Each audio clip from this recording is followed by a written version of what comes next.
Clint Smith, How the Word is Passed, a reckoning with the history of slavery across America. Narrated by Sion Dason and Thomas Florio.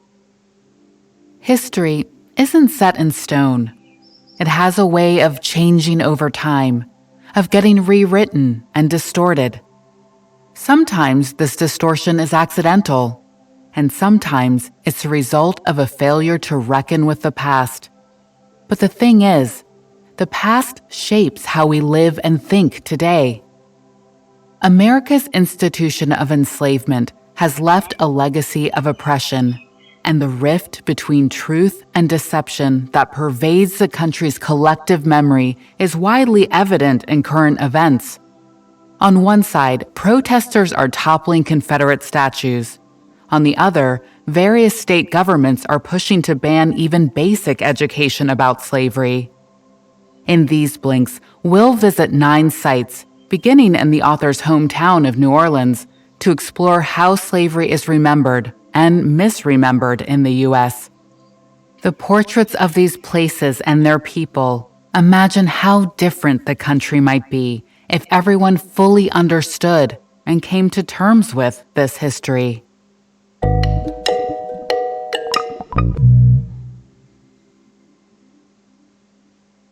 Blink 1 of 8.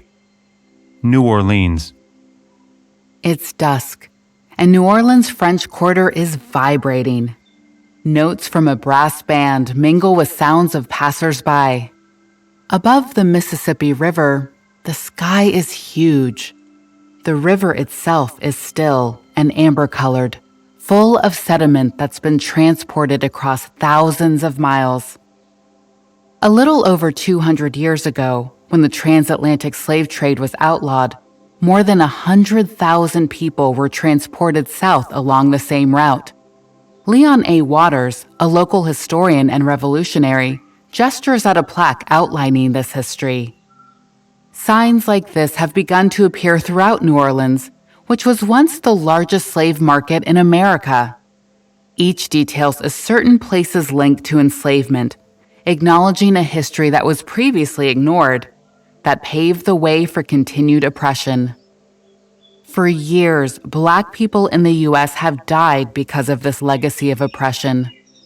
Only now, after white supremacists shot 9 people in a Black church as they prayed, after neo-Nazis marched to protect a Confederate statue, after George Floyd was asphyxiated by a police officer's knee on his neck, does it seem that the country is starting to reckon with its past. Leon has worked to highlight New Orleans' reckoning, leading tours that showcase the city's hidden history, and mentoring members of Take 'Em Down NOLA, a group of young Black activists whose self-proclaimed mission is to remove all symbols of white supremacy in New Orleans as a part of a broader push for racial and economic justice. This evening, Leon's giving a tour to the author, Clint Smith. Despite being born and raised in New Orleans, Clint didn't know much about the role his city had played in perpetuating slavery. It was only in 2017, when the statue of Confederate general and enslaver Robert E. Lee was toppled from its 60-foot pedestal, that he became curious about how people grappled with the centuries of bondage. Although some commemorations like the Robert E. Lee statue have disappeared in New Orleans, hundreds of others remain, hiding in the names of streets, parks, and schools that pay tribute to Confederate leaders, enslavers, and proponents of slavery. Leon and Clint drive past the Omni Royal Orleans Hotel, formerly the St. Louis Hotel, where men, women, and children were bought, sold, and divided. They pass tourist-filled Jackson Square, where enslaved people were executed for rebelling. The tour ends on Marigny Street, where Clint's parents now live. A testament to Bernard de Marigny, who owned over 150 enslaved people. The name echoes a sentiment made by historian Walter Johnson. The whole city is a memorial to slavery.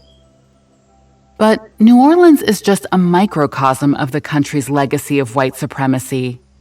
To understand the bigger picture, Clint will need to visit more places, those attempting to tell the truth, those denying it, and those fumbling somewhere in between.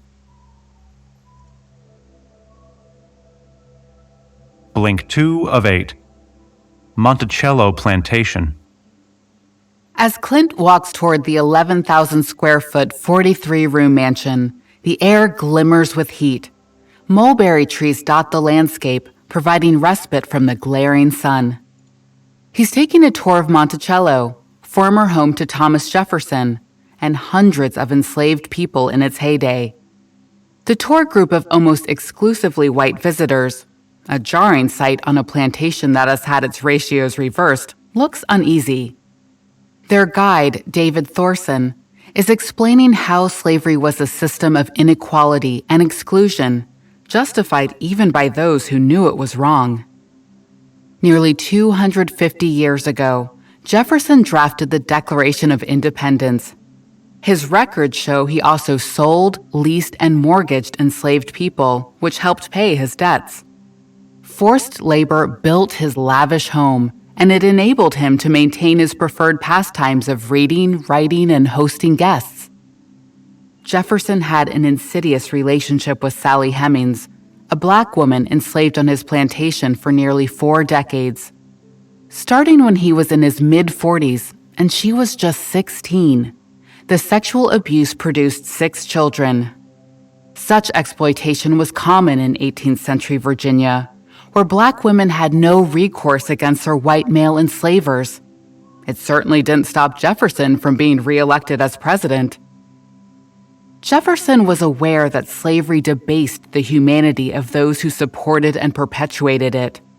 In Notes on the State of Virginia, he remarked that it doubtless caused an unhappy influence on the manners of our people, because it inherently required subjugating another human being. But he also believed black people were inferior, and ultimately, his personal desires and economic interests trumped any moral ideals. The Thomas Jefferson Foundation's efforts to portray a more comprehensive view of the Founding Father began in 1993 with Getting Word, an oral history project that gathered stories from the descendants of the plantation's enslaved people. And in the guide recruiting process, potential hires are now evaluated on their ability to balance truth and sensitivity. Because in challenging white people's view of Jefferson, you're challenging their view of themselves. Slavery is an abstract concept for many white people today. They can't picture the enslaved faces, hear the laughter or fear.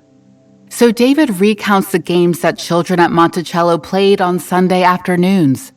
He describes the songs that workers sang into the night.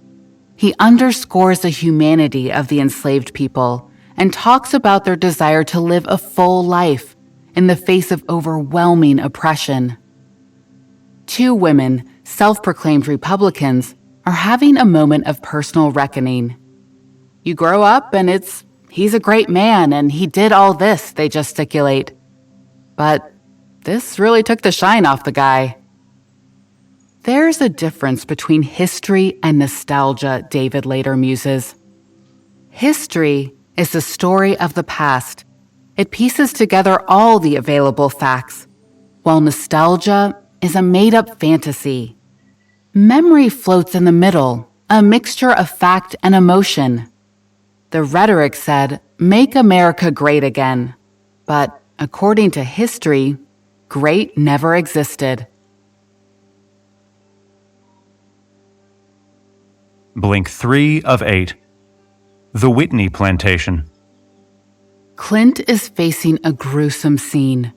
The heads of 55 black men, affixed atop metal pikes, their eyes shut and faces frozen in expressions of anguish.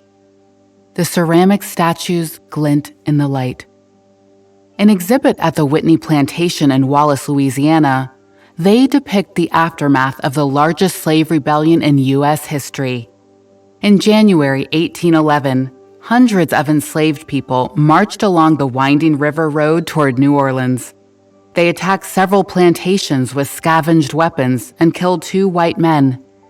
Within 48 hours, they were overpowered by the militia. As a warning to others, they were murdered and their heads were displayed on stakes. In Louisiana today, plantations are often rented for private celebrations like weddings. Tours usually focus on the antebellum architecture and emphasize that many plantation owners treated their slaves well. The Whitney, once one of the most successful sugarcane enterprises in the state, has taken a different approach. It's centered around the experience of the enslaved, presenting itself as an open book up under the sky. The museum attempts to straighten a story that's been skewed for a very long time. Stepping into an imposing white church, Clint's heart skips a beat.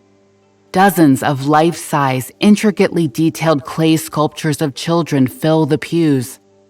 After the transatlantic slave trade was outlawed in 1808, the domestic slave industry boomed. By 1860, there were nearly 4 million enslaved people in the U.S. 57% were under the age of 20. Children were exploited to sustain the institution of slavery. It was common for plantation owners to keep enslaved women as breeders. Only white men were allowed to go near them. Any children that were born were kept as workers or sold for profit. The implication is gruesome. Plantation owners were enslaving their own children.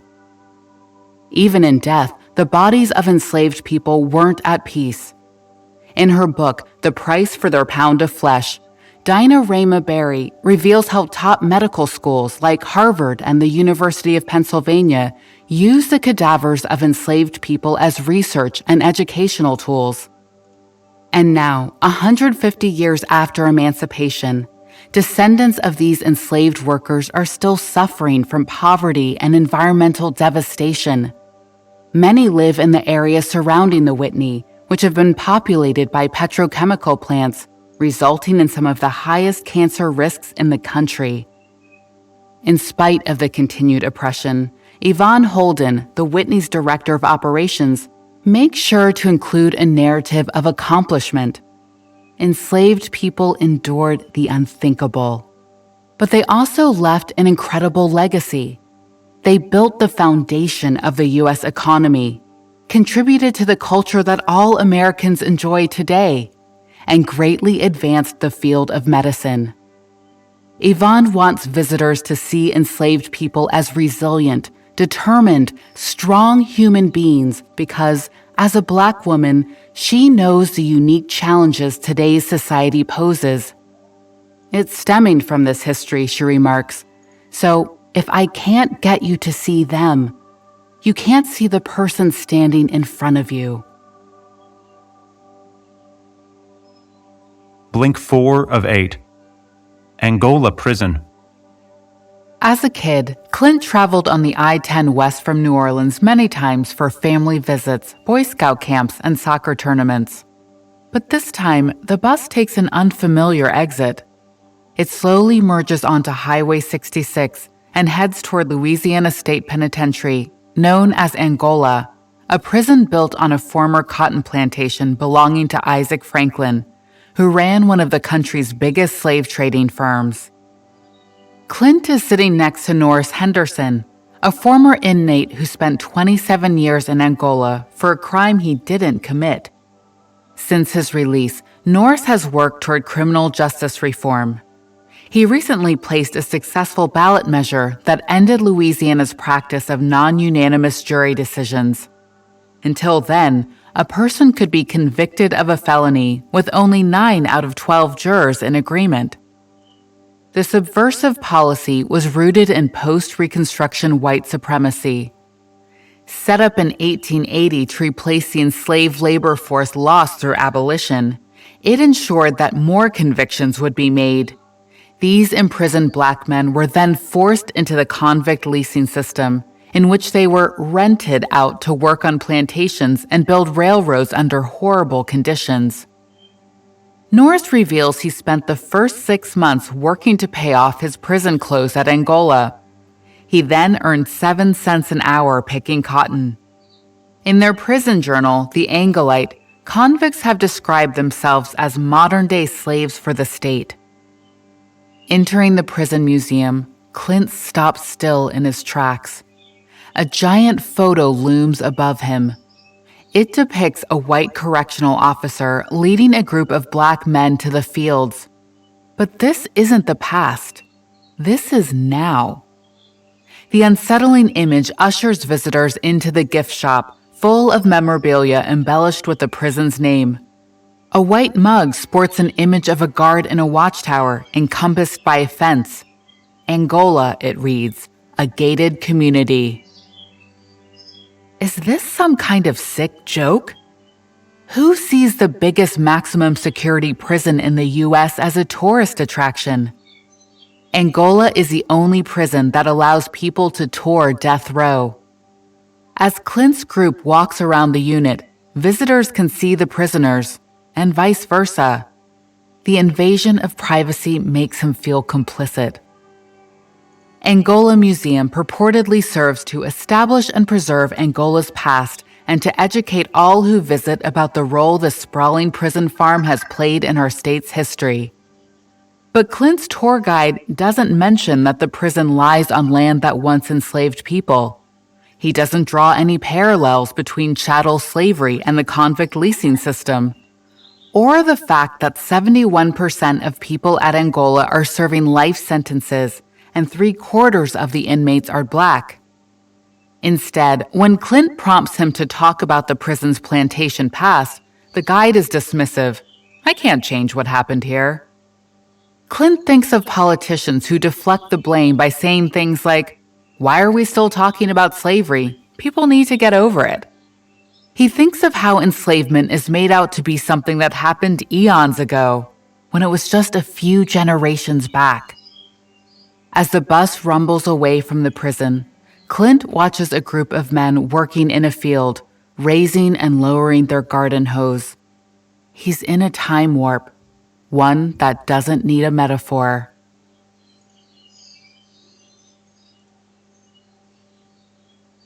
Blink 5 of 8.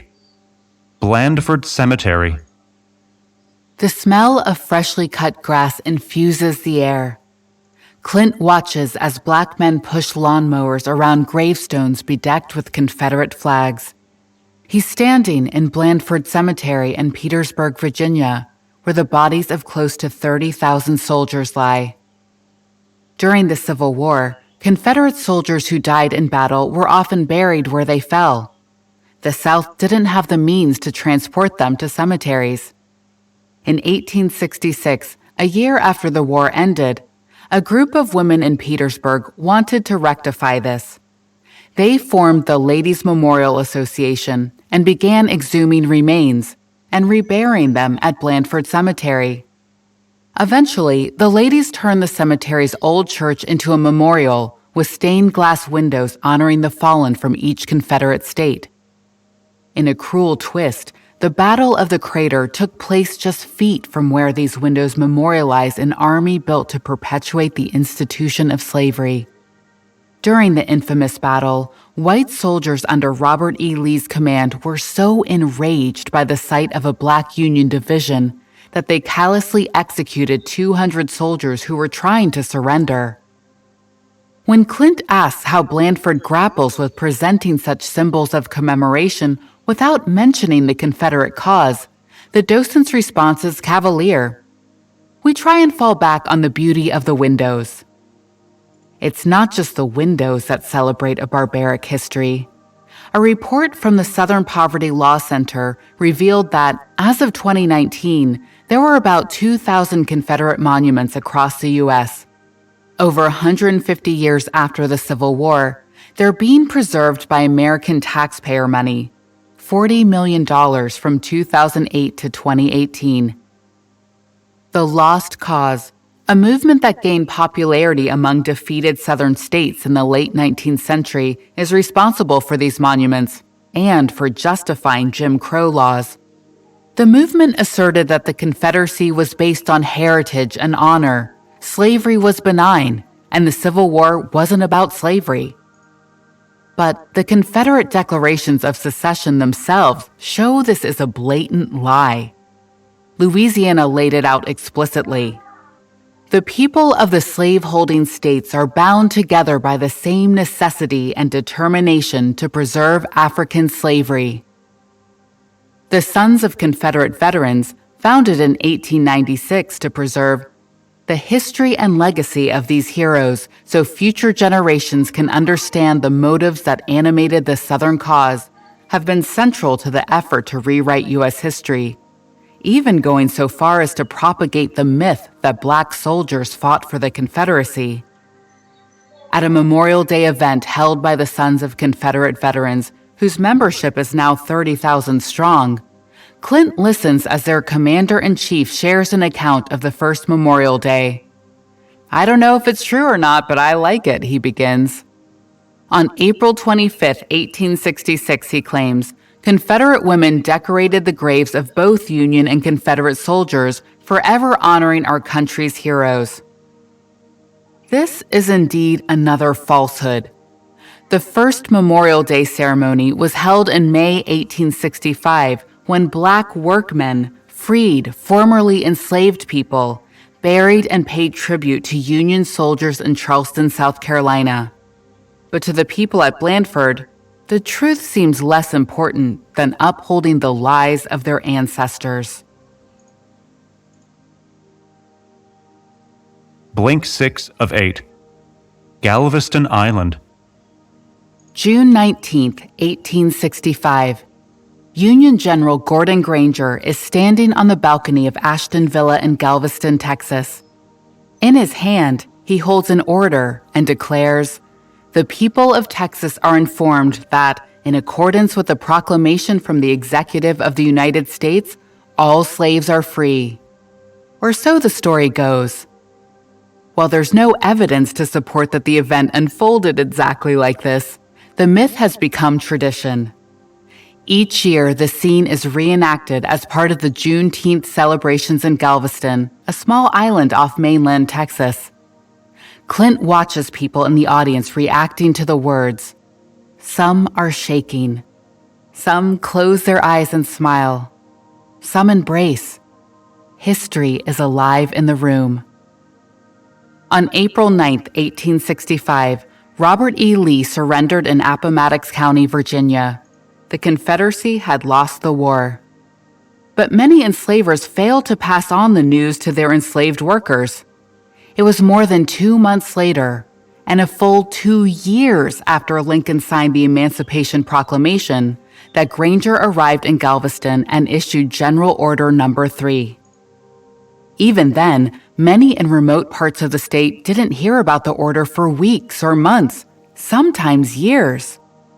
According to historian W. Caleb McDaniel, slavery did not end cleanly or on a single day.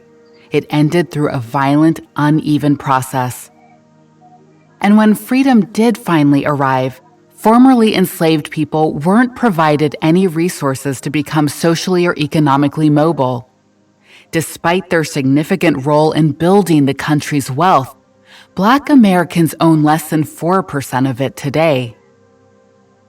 In 1979, Texas legislator Al Edwards introduced a bill that made Juneteenth a state holiday, the first official celebration of Black emancipation in the U.S. Galveston's event has been held annually ever since. Juneteenth is our Independence Day, says Edwards' son.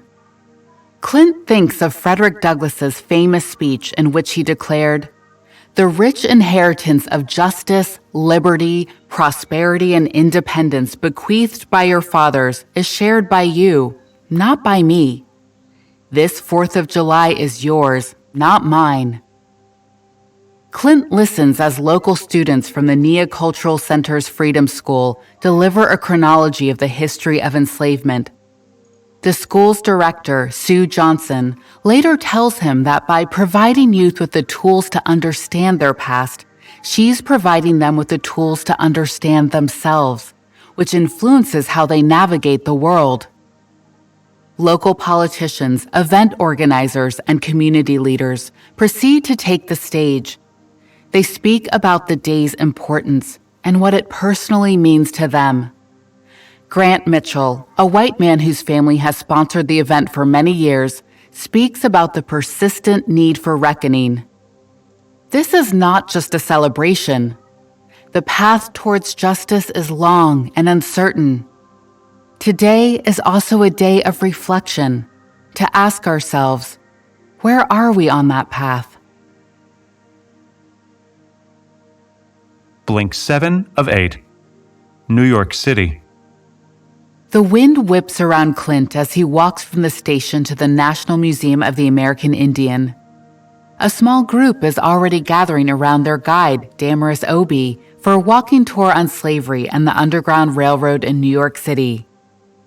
Throughout history, she begins, people have been enslaved for various reasons. They owed money or were prisoners. But New World enslavement, chattel slavery, was a different story. It stemmed from the European idea of a racial caste system, from the idea that Africans were inherently subhuman. There's no scientific basis in the concept of race. In fact, Damaris continues, race doesn't exist. Race is a social construct resulting from racism, as outlined by Barbara and Karen Fields in their book Racecraft. And this legacy of racism has shaped every aspect of our current world. People in the North often have a self-righteous attitude toward slavery. We were the good guys, right? But, Damaris says, that's one of the biggest lies we're still telling in this country. Slavery was introduced to Manhattan in 1626. Enslaved people cleared the forests, constructed homes, and built the foundations of the city's infrastructure. New York City burgeoned, and so did the enslaved population. Through the 17th and 18th centuries, enslaved workers comprised more than 25% of the labor force, more than any other urban area. The tour group arrives at the intersection of Water and Wall Streets. A small plaque reveals that the area was the site of an historic market where enslaved people were auctioned from 1711 to 1762. By the start of the Civil War in 1861, slavery had been around for over 200 years. The 4 million enslaved people were the U.S. economy's greatest asset, valued at $3.5 billion. And New York City's financial industry bolstered every aspect of the slave trade. Businessmen built ships, transported cotton, and made the enslaved workers clothes. Arriving at the New York Stock Exchange, Damaris speaks of the area's importance to the Underground Railroad. Here were the offices of wealthy merchant brothers Arthur and Louis Tappan, who used their silk business fortunes to support local abolitionists. And that J.P. Morgan Bank was once the opulent Thomas Downing Oyster House, where Thomas Downing, a free black man, schmoozed with rich white bankers upstairs while his son George hid people in the basement. Finally, they arrive at their last stop, the African burial ground. In 1697, New York City instated a mortuary apartheid, which forced black people to bury their dead on a barren piece of land outside the city. It's estimated that thousands were laid to rest there from the 1690s to 1975. Time and construction erased the burial ground from public memory, until 1990, when a proposed office tower elicited a site audit and hundreds of remains were unearthed. A 1993 article in Archaeology magazine stated that the discovery challenged the popular belief that there was no slavery in colonial New York. Even the Statue of Liberty bears traces of the city's past of enslavement. One of Edouard René de La Boulé's early iterations clasped broken shackles as a celebration of abolition. In the end, La Boulé went with a broader message, a tablet inscribed with the date of the Declaration of Independence. But pieces of a broken shackle and chain can still be found at Liberty's feet, partly hidden beneath her robe. Blink 8 of 8. Goray Island. The ferry from Dakar takes just 15 minutes, but it transports Clint to another world. The hustle and bustle of the city is gone. In its place are swaying palm trees, weathered homes, and the gentle lapping of waves. He's standing on Goray Island, which lies just off the coast of Senegal in the Atlantic Ocean. Goray played a key role in the slave trade from the 1500s until 1848, when France abolished slavery in its colonies. During that time, the island was the main hub for enslaved Africans taken to the New World. Goray was named a World Heritage Site by UNESCO in 1978 and has since served as a site of reckoning for many, including activist Angela Davis, Pope John Paul II, and U.S. Presidents Barack Obama, George W. Bush, and Bill Clinton. The Maison des Esclaves, or House of Slaves, is central to the island's narrative. It was once the residence of Anna Colas Pepin, a French African woman who owned and traded enslaved people. After Senegal gained independence from France in 1960, Boubacar Youssef Ndiaye, a Goray native, was tasked with documenting the house's history with the slave trade.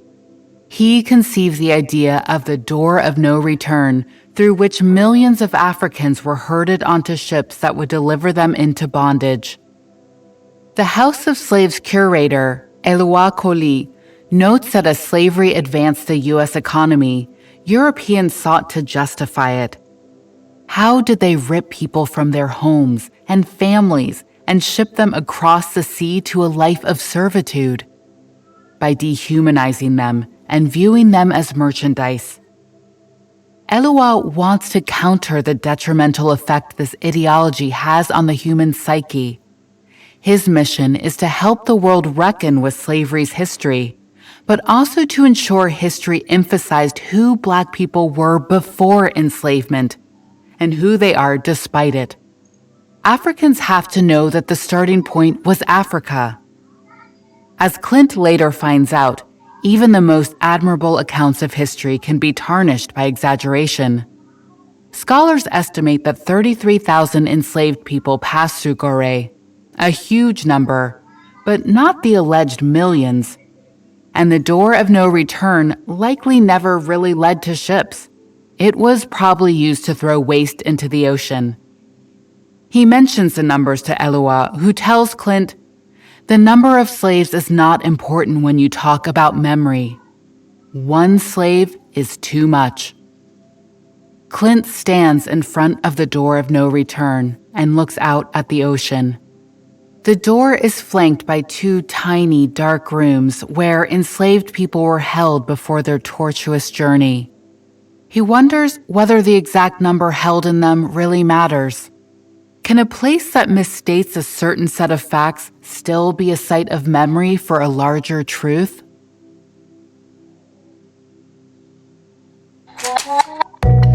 You've just listened to our blinks to How the Word is Passed by Clint Smith. After traveling across the U.S. and an ocean to better understand the past and how it shaped the present, Clint turned his focus to his own lineage. He interviewed his living grandparents, his mother's father and his father's mother, and was shocked to learn something he'd never known. His grandfather's grandfather had been enslaved. Together, they walked through the National Museum of African American History and Culture, a museum in Washington, D.C. that puts Blackness at the center of America's narrative. They passed a statue of Thomas Jefferson, flanked by bricks emblazoned with the names of people he'd enslaved, including his own children. They stopped at an exhibit about Emmett Till, a 14-year-old boy who was brutally murdered in 1955 by two white men, based on an accusation that he'd catcalled and physically accosted a white woman, an accusation she later admitted had been a lie. The exhibit hit close to home. As a young man, Clint's grandfather lived just a few miles away from where Emmett was killed. He told Clint about growing up in 1930s Mississippi, a state where lynchings were common. He spoke of the palpable segregation and of night riders, mounted white supremacist vigilantes whose mission it was to spread fear and violence through his town's Black community. But Clint's grandfather considers himself lucky. He was academically gifted, which his elementary school principal took notice of. The principal made sure he attended high school, even if that meant sending him to live in a county 20 miles away. Really depressing. That's how Clint's grandmother described her visit to the NMAAHC. Born in Florida in 1939, she'd experienced segregation everywhere, in restaurants, grocery stores, bathrooms, public transportation. She recalled her grandfather being forced to stand during an 8-hour bus ride because the driver wouldn't let him sit in the white section. At the museum, she wasn't an outsider learning about a tragic past. She was revisiting old memories. She remembered what had happened to Emmett. She remembers the fires, riots, and lynchings. "I lived it," she told Clint. "I lived it." In those 3 words, Clint heard an affirmation. This museum is a mirror and a warning. Always remember what this country did to us. His grandparents' stories were monuments to the history of slavery, the history of the United States.